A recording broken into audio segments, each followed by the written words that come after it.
ყოფილი პრემიერის უკანონო შემოსავლის ლეგალიზაციაში ბრალდებული ირაკლი ღარიბაშვილის დაკავებიდან მეორე დღეს მისი ყოფილი თანაგუნდელები და ოპოზიციონერი პოლიტიკოსები შეფასებებს აკეთებენ. ქართული ოცნება ღარიბაშვილის დაკავებას კორუფციასთან ბრძოლას და სახელმწიფო ინტერესების დაცვას უწოდებს. ოცნების წევრები ამბობენ იმასაც, რომ ღარიბაშვილმა საპროცესო შეთანხმების დადებითა და გამოძიებასთან თანამშრომლობით სწორი გადაწყვეტილება მიიღო. ოცნების დეპუტატის ნინო წილოსანის შეფასებით ღარიბაშვილმა ამ შეთანხმებით ყველა რისკი გათვალა. მისივე თქმით, სასამართლო პროცესებზე უფრო მეტი სიბინძურის ამოყრა არავისთვის იქნებოდა დასასურველი. ეკისრება თუ არა პასუხისმგებლობა ქართულ ოცნებას, რომლის დროსაც ირაკლი ღარიბაშვილი შინაგან საქმეთა, თავდაცვის მინისტრისა და პრემიერის თანამდებობებს იკავებდა. ოცნების დეპუტატი ირაკლი ქადაგიშვილი ამბობს, რომ კორუფციული ფაქტების შემცირება ყველას ვალდებულებაა. პასუხისმგებლობა არის სწორედ ის, როდესაც გუნდი ამ შემთხვევაში, რაც არ უნდა მძიმე იყოს გეთანხმებით პოლიტიკურად, ხელს არ აფარებს გამოკვეთილ კორუფციულ თუ კანონის დარღვევის შემთხვევებს. აი ეს არის სწორედ პასუხისმგებლობა ქართული ოცნებისა, სახელმწიფოს და სახელმწიფო ინტერესების წინაშე. როდესაც საუბარი არის თანამდებობის პირის კორუფციულ ბრალდებასთან დაკავშირებით, ამასთან დაკავშირებით უნდა იყოს მყარი საფუძველი, მყარი მტკიცებულებების ერთობლიობა.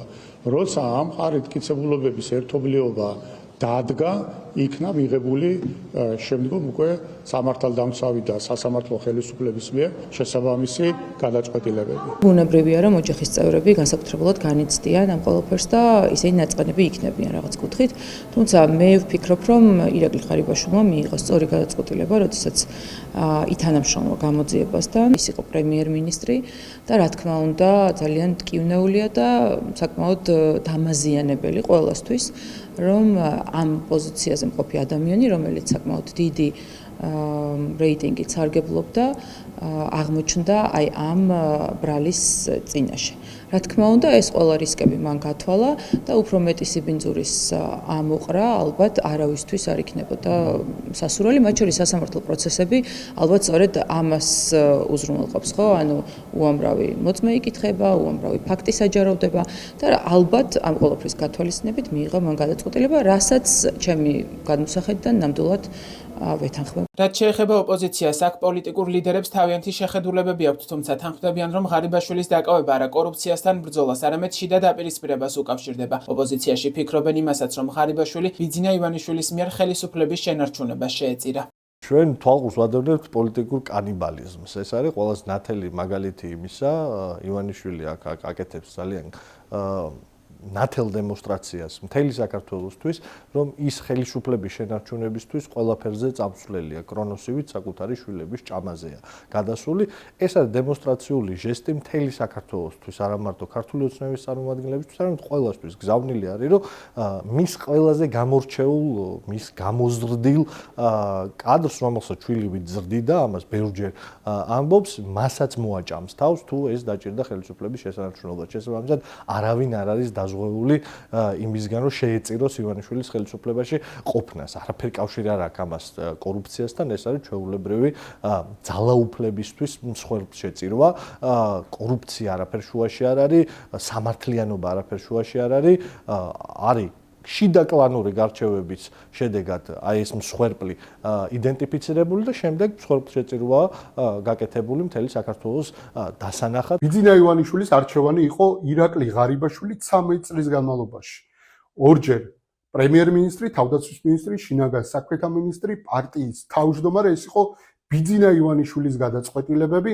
სწორედ მან შექმნა ეს კორუფციული სისტემა, ის არის პასუხისმგებელი ამ ყველაფერზე და თუ ვინმე უნდა იყოს ახლა ირაკლი ღარიბაშვილის გვერდით, უნდა იყოს ბიძინა ივანიშვილი. თუ ბრძოლა არის კორუფციის წინააღმდეგ, რა თქმა უნდა, ბიძინა ივანიშვილი არის დამნაშავე. ირაკლი ღარიბაშვილმა საპროცესო შეთანხმება პროკურატურასთან 12 იანვარს გააფორმა. ის რუსთავის მე-12 პენიტენციურ დაწესებულებაში სასამართლო პროცესის დასრულების შემდეგ გუშინვე შეასახლეს. შეთანხმების საფუძველზე ღარიბაშვილი დამნაშავეცნეს ფულის გათეთრებაში, რასაც თან ახლდა დიდი ოდენობით შემოსავლის მიღება. 5 წლიანი პატიმრობა მიესაჯა და ეკისრა ჯარიმა 1 მილიონი ლარის ოდენობით. ღარიბაშვილს ასევე ჩამოერთმევა დანაშაულებრივი საქმიანობის შედეგად მიღებული და მისი საცხოვრებელი სახლის ჩხრეკის დროს ამოღებული ფულადი თანხა. მისი ერთ-ერთი ადვოკატი ამირან გიგუაშვილი ამბობს, ამბობს, რომ ღარიბაშვილი თავს მხნედ გრძნობს. რაც შეეხება ღარიბაშვილის ოჯახის წევრებს, მის დაკავებასთან დაკავშირებით კომენტარები ცოლის ძმამ ალექსანდრე თამაზაშვილმა და ცოლის დამ მარიამ თამაზაშვილმა გააკეთეს. მათი თქმით, ღარიბაშვილი ქვეყნისთვის ყოველთვის კარგს აკეთებდა და არავისთვის არაფერი მოუპარავს.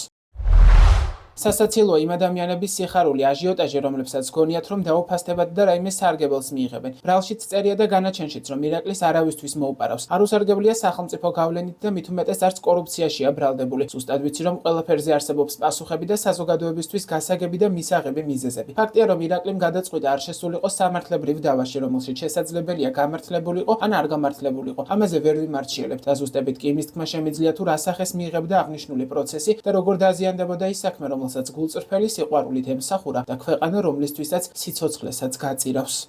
ირაკლი ღარიბაშვილს ბრალი 2025 წლის 24 ოქტომბერს წაუყენეს პროკურატურის თანახმად. ღარიბაშვილი ფარულად და შენიღბულად აქტიურად ახორციელებდა კანონით აკრძალულ სხვადასხვა ტიპის ბიზნეს საქმიანობას და განსაკუთრებით დიდი ოდენობით არალეგალური წარმომავლობის შემოსავლებს იღებდა. როგორც პროკურატურაში ამბობდნენ, ღარიბაშვილი დეკლარაციაში ყალბმონაცემებს უთითებდა, თითქოს ოჯახის წევრისგან ყოველწლიურად საჩუქრად დიდი ოდენობით თანხას იღებდა. გამოძიების ვერსიით, ღარიბაშვილმა 2023-2024 წლებში შეიძინა და მამის სახელზე დაარეგისტრირდა 473,620 ლარის 2 ავტომანქანა. ასევე მამის მეშვეობით 210,000 ლარად შეიძინა კომპანიის 100%-იანი წილი, რომელსაც საკუთრებაში უძრავი ქონება, მიწის ნაკვეთი, შენობა ნაგებობები ჰქონდა და ღვინის საწარმოს წარმოადგენდა. უწყების ცნობით, მოგვიანებით ეს ქონება გადაფორმდა ტარიელ ღარიბაშვილის მიერ დაფუძნებულ შეპესე ღარიბაშვილის მარანზე, სადაც 2023-25 წლებში ინვესტირებული იქნა ჯამში 3.670,172 ლარი. პროკურატურის განცხადებით, ღარიბაშვილმა თანხის ძირითადი ნაწილი უცხოურ ვალუტაში გადაიყვანა. 2025 წლის 17 ოქტომბერს ღარიბაშვილის ბინის ჩხრეკის შედეგად 6,500,000 ამერიკული დოლარი იქნა აღმოჩენილი. 12 იანვარს პროცესის დასრულების შემდეგ ღარიბაშვილის ადვოკატმა მიხეილ შაყულაშვილმა მედიას უთხრა, რომ პროკურატურამ მტკიცებულებების ნაწილი გაიზიარა და ბრალდების შინაარსიდან ღვინის ქარხანასთან დაკავშირებული ერთი ეპიზოდი ამოიღეს. მისივე თქმით, დარჩა ის, რომ ღარიბაშვილი ღვინის ინდუსტრიიდან მიღებულ შემოსავლებს დეკლარაციაში არ უთითებდა. ირაკლი ღარიბაშვილს 12 წლამდე პატიმრობა ემუქრებოდა.